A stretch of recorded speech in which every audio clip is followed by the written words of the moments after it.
Karibu katika season ya pili ya Kayo XY, tamthilia nzuri ambayo tulikwenda kuianza kuanzia kipande cha kwanza mpaka cha 5 na sasa tunaanzia cha kwanza tena katika season ya pili. Na tulipokuwa tumekomea katika season ya kwanza ni mara baada ya kumuona Kayo akiwa amekubali kuenenda katika familia yake mpya. Hatukujua ni kwa nini, lakini ukweli ni kwamba Tom ndiye alikuwa amemshauri Mwamba aende katika hiyo familia yake mpya. Na yule Mwamba aliyekuwa amempokea katika lile jumba lenye ulinzi mkali ndio babake na Kayo. Nitakueleza ni kwa nini yule ni babake na Kayo. Lakini pia wale watu waliokwenda kumchukua na kujifanya kwamba ni wazazi wake ni watu ambao walikuwa wametumwa na baba yake na Kayo. Hata yule Tom ni mfanyakazi mwaminifu kabisa wa Adam Berry, baba yake na Kayo. Iko hivi, kuna kipindi Kayo na rafiki yake Dakrin walipotembelea chuo cha Washington, walikuja kugundua kwamba kuna picha ambayo inafanana sana na Kayo. Yule alikuwa akionekanika alikuwa anaitwa Adam Berry, ambaye ndio huyu mtu ambaye Kayo ameweza kufikia kwake. Hasa Adam Berry ndio mtu wa kwanza kugundua hii mitambo ya kuweza kuzalisha binadamu, na lengo lake lilikuwa ni jema tu, lakini bahati mbaya sana wale watu wa kampuni wakaja kushtukia mpango wake na wakawa na mpango wa kuzalisha watu wabaya. Kwa hiyo alichokuwa amekifanya Adam Berry ni kumwagiza Tom aende akamtoroshe Kayo kutokea katika ile mitambo ambayo watu wa kampuni walikuwa wamemnyang'anya ili lengo waweze kumtumia Kayo vibaya. Hasa bana, kwa nini Kayo alikuwa akionekana sawa kabisa na yule mtu alikuwa anaonekanika katika picha katika maeneo ya Washington kwa maana ya Adam Berry? Ni kwa sababu mbegu za babake na Adam Berry ndio zilizoweza kumtengeneza Mwamba Kayo peke yake. Kwa hiyo Mwamba Kayo ni kopi halisi kabisa ya Adam Berry na yeye ndio babake kamili, yani huyu anaga baba na mama bali ana baba peke yake.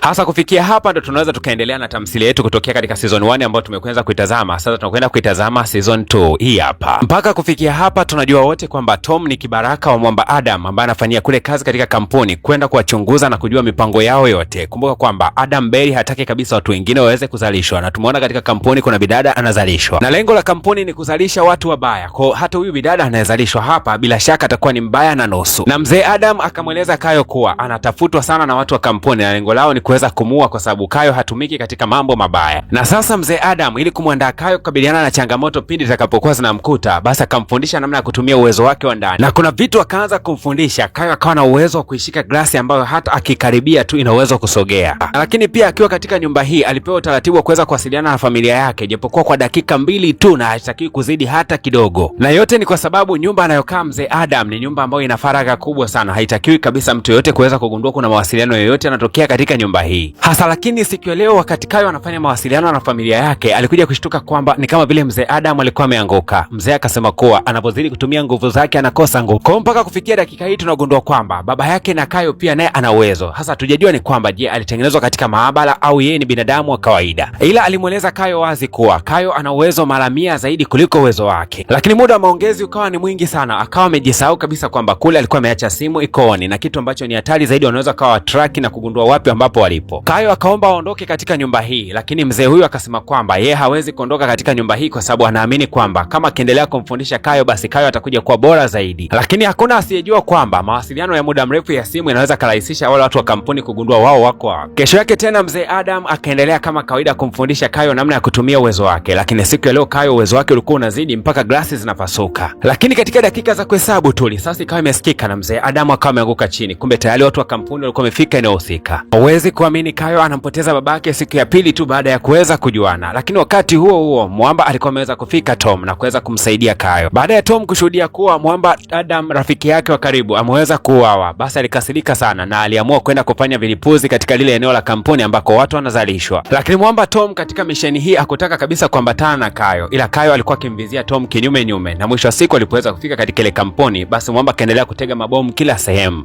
Hasa unajua kwamba Tom alikuwa ajui kwamba kuna binadamu mwingine ambaye anazalishwa hapa wa kike katika hii kampuni. Siku ya leo katika kutembea tembea humu ndani na anatega mabomu ndo akaja kushtukia kwamba kuna mwanamke ambaye anazalishwa. Hasa maajabu ni kwamba Kayo naye alikuwa akimfuatilia Tom yuko wapi. Akazidi kufuatilia katika CCTV kamera na akaweza kugundua Tom yupo katika chumba fulani. Ila alipozidi kusogea katika chumba hicho, ile Mwamba anafika tu katika mlango, akaanza kuyasikia mapigo ya moyo ya mtu ni kama vile anaojilani naye ama anafahamiana naye. Lakini pia hata yule dada naye mapigo yake ya moyo yakaanza. Kayo akajikuta anazubaa sana katika ile eneo la mlango. Kumbe Mwamba Tom akatoka na kuweza kumpiga na kitako cha bunduki. Mwamba kama ameanguka chini, akamtoa nje na kumwambia kwamba mule ndani imetega mabomu, kila kitu kinakwenda kusambaratika. Lakini Kayo alitamani sana kwenda kumsaidia yule dada, lakini kwa bahati mbaya mlipuko ukawa umeweza kutokea. Baadaye kidogo Tom na Mwamba Kayo akawa wamekaa wanazungumza. Mwamba Tom akawa anamueleza Kayo kuwa wewe unatakiwa kujifunza katika ile nyumba ya Mwamba Adam na unatakiwa kuwa bora kuliko vile unavyojidhania. Lakini Kayo akasema kwamba mimi nachagua kuirudia familia yangu kwa maana kule familia ya Nicole. Na Tom hakuwa na namna yote ya kuendelea kumlazimisha Kayo aende akapate mafunzo katika ile nyumba ya Mwamba Adam ambaye ameweza kufariki. Lakini Kayo akawa amerudi nyumbani, familia nzima walijikuta wanafurahi kweli kweli, hasa huku katika maeneo ya mapori kama ambavyo tuliweza kumwona Kayo alivyotokaga uchi. Kumbe naye huyu bidada naye akawa anatoka uchi katika maeneo haya. Huyu bidada tumuita Jessie XX akaendelea kulandalanda katika mitaa, na wakati huo anaonekana akiwa amevaa koti. Kumbuka kwamba huyu ametengenezwa kama mashine ya kazi, yani huyu ni roho mbaya kupindukia, na hata hilo koti alikuwa amelivaa alilipata baada ya kuweza kumfanyia mtu mmoja unyang'ao. Wakati akiwa katika eneo hili alizidi kumshika bibi mmoja katika mashavu yake, alikuwa akitabasamu, na wakati huo mapigo yake ya moyo yakaongezeka, na kumbe Kayo alikuwa yuko jirani yake. Kumbe huyu bidada bana, yeye ana uwezo wa kusense Kayo popote pale alipo, kwa sababu hawa ni viumbe wanaofanania. Lakini upande wa Kayo pia naye alikuwa amehisi mapigo yake ya moyo yameongezeka sana, akamtazama huyu bidada ila akapotezea tu na kaondoka zake. Hasa unajua bidada alilipataje lile shati bana? Hebu ngoja nikupe story ilivyokuwa. Bidada baada ya kutoka katika yale maeneo ambayo alikuwa akitengenezwa kisayansi, basi alipokuwa akitembea huko polini alimkuta mzee mmoja hivi akiwa anapiga gambe vibaya mno. Mzee kuona kwamba kuna bidada amekuja uchi akajua bana, si mambo ndo haya bana. Mwamba akaanza kumpapasa papasa bidada na kumgusa kwenye papuchi. Bana we, bidada akamchapa moja tu, Mwamba kama amekata moto pale pale. Na bahati mbaya ni kwamba watu wa kampuni walikuwa wanafanya tracking kugundua je, bidada yuko hai au hayuko hai baada ya ule mlipuko, lakini walikuja kugundua kwamba bidada yuko hai. Lakini walishangazwa na uwezo mkubwa sana wa bidada baada ya kukuta kuna kisu kimechomekwa katika mti na kimetokea upande wa pili. Mwamba Tom akaenda kuifuata familia ya Kayo, na hapa akamweleza Nicole kwamba kuna watu wanaomtafuta sana Kayo kwa sababu hawa wanataka kuja kumtambaratisha mazima. Lakini Mwamba akatamani pia amwambie kila kitu familia yake kwamba yeye ni kiumbe aliyeweza kutengenezwa tu, lakini huyu mzee akasema kwamba haitakiwi na haitakiwi kugundulikana hata kidogo, kwa sababu itazua taharuki katika jamii. Kazidi kubishana hapa ndani, na kadri wanavyozidi kubishana aisee, vioo vikaanza kuonekana kuonesha kreki, kwa maana ya kwamba Kayo akiwa na jaziba basi mambo yanakuwa ni tafulani kabisa. Na baada ya kreki kuongezeka, mwisho wa siku vioo vyote vikawa vimepasuka na kuanza kuanguka, lakini kwa uwezo wa Kayo huo bado ukaenda kusababisha vioo vile viweze kuganda na visiweze kumzuru mtu yeyote. Kuna mwanamke mmoja anayefahamika kama Harinda, huyu ndo alitumwa kwenda kumtafuta bidada Jessie. Sasa katika harakati za kuendelea kumtafuta hivi akawa amefika katika maeneo fulani hivi ambayo bidada Jessie alikuwepo. Kwanza kabisa akampiga bidada na mionzi, kwa sababu anajua hatari ya huyu bidada ni hatari na nusu. Huyu bidada ametengenezwa kwa ajili ya kazi. Lakini alipoweza kufika katika maeneo haya akagundua kwamba bidada alikuwa akichora michoro fulani hivi, na miongoni mwa michoro hiyo ilikuwa ni picha ya Kayo. Huwezi kuamini, bidada Jessie amezaliwa jana tu, lakini siku ya leo ana uwezo wa kutumia kompyuta vibaya mno. Bidada Harinda haamini kabisa yale anayoyasikia, na akaambiwa kwamba huyu bidada ametengenezwa maalum kabisa kuja kudili na Kayo. Mwamba Thomas huku akaanza kumfundisha Kayo namna ya kutumia uwezo wake, na siku ya leo akawa anamfundisha namna gani anaweza kuingilia fahamu za watu na kugundua yale ambayo wanayawaza. Na sio kwamba Mwamba Tom ana uwezo, bali yeye anajua mafunzo yote kutokana kwa yule Mwamba Adam. Kwa anamfundisha Kayo vitu ambavyo anahisi kabisa Kayo hivi vitu akivifanya basi atakuwa anaweza kusikia kweli mambo wazo ya mwingine. Zoezi lilofuatia ni Kayo kuweza kutembea juu ya moto pasipo hata kuungua, yani uwezo wa kucontrol moto. Lakini kabla zoezi hilo halijaanza, Amanda akawa amepiga simu. Mwamba Tom akazidi kumfokea Kayo kwa kumwambia kwamba aache kabisa simu za madem, lakini Kayo akasema kwamba kwa sababu ya Amanda yuko tayari kukatisha mazoezi haya akawa ameondoka. Basi bana Tom akabakia peke yake. Na kumbe bana bidada Amanda alikuwa akimpigia Mwamba Kayo simu ili kumpa taarifa na kumwambia kuwa leo ni sherehe ya miaka miwili ya kusherehekea uchumba wake kati yake na Mwamba Chali, na hii kitu ilimuumiza sana Kayo. Lakini huwezi kuamini kwamba siku ya leo ni siku ya sherehe ya Mwamba Chali pamoja na bidada Amanda, ila bado Mwamba Chali aliendelea kutepuka na baadhi ya mademu hapa katika eneo la sherehe.